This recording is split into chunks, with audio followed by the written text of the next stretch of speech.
Alexandre, aujourd'hui, vous êtes lauréat des 5 continents de la francophonie 2026. Est-ce que vous pouvez nous dire un peu votre sentiment de vous retrouver sur le Salon international de l'édition et du livre à Rabat? C'est très émouvant pour moi, parce qu'on écrit toujours dans le silence de sa chambre, et on se demande comment le livre va être reçu, comment il va voyager. Et quand on écrit un premier roman, on est un peu naïf, on ne sait pas très bien. Le deuxième, c'est plus difficile à écrire parce qu'on sait un peu. Et donc on a plus de doutes sur la capacité d'un livre à franchir des frontières, à être reçu, accompagné.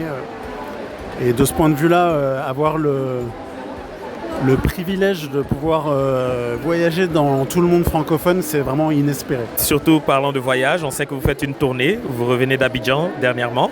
Il y a encore Madagascar, Gabon, Maurice à faire. Alors, de votre passage dans ces différents pays, quel message vous souhaitez, on va dire entre griffes, quel message vous souhaitez laisser à ces lecteurs francophones? Ce que j'aimerais surtout, je pense, c'est qu'on réaffirme un peu tous ensemble notre foi dans le livre et dans la littérature, dans ce qu'elle a d'assez politique finalement, de rencontre de la différence, de l'altérité, de culte de la nuance, de foi en ce que le langage peut nous faire vers quel horizon il peut nous emmener, quel horizon de guérison il peut nous procurer.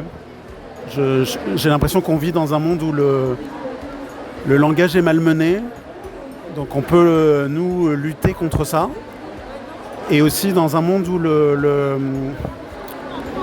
on doit mener une sorte de guerre pour préserver notre capacité d'attention, de concentration, d'attention au monde. On a un horrible petit parasite dans la poche qui nous sert des vidéos de 30 secondes qui n'ont finalement aucun sens, mais qui nous mangent un peu la tête. Et j'aimerais que le chemin de ce livre, ce soit un chemin de ralentissement du monde, de soins qu'on se donne et d'attention qu'on se donne les uns aux autres. Et pour une dernière question, en fait, est-ce que vous pouvez nous parler brièvement, en 2-3 phrases du livre? Ouais, très bien. Le livre, on est dans la tête, dans le monologue intérieur d'un jeune garçon qui s'appelle Noé et qui, comme le prophète, doit d'une certaine manière sauver le monde parce que lui, son monde s'est effondré, son frère jumeau est mort. Et il rentre chez son père pour la première fois depuis longtemps.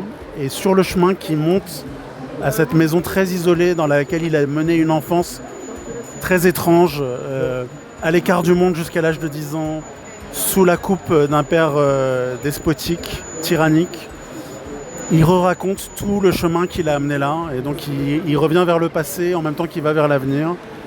Et il s'achemine vers ce père et il raconte tout ce qui leur est arrivé. Et il essaye de briser le sortilège. Il essaye de sortir de cette enfance que de prime abord il ne voit que d'une manière très traumatique. Et il essaye de retrouver ce qu'il y a eu de beau dans tout ça. Merci beaucoup Alexandre.